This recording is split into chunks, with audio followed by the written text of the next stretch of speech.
afternoon. Welcome to Kiyon Sonra, Mandaluyong. Another day, another set para sa Ford Everest Titanium. Yan po. Ngayon po, andito po si Sir. Nagpakabit siya ng headlight low beam na H11 5000 Kelvin.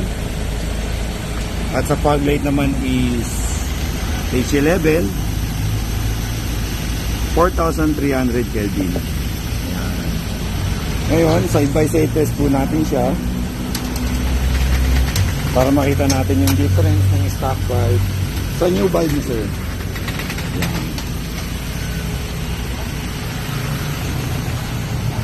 Ngayon, andito po ang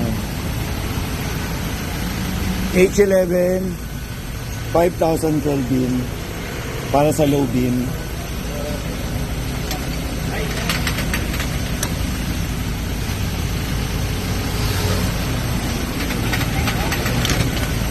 $5,000 Kelvin H11 para sa low beam. Yan dito. Yan. At ito naman po is stock bulb, halogen type. And then, ito naman po si fog light. Ito po si stock halogen. Dito naman po si H11 4000 Kelvin para sa fog light ito. Yan. Yan po yung difference sila. Low beam 5000 Kelvin, fog light 4300 Kelvin. Dito naman po, halogen stock, halogen stock.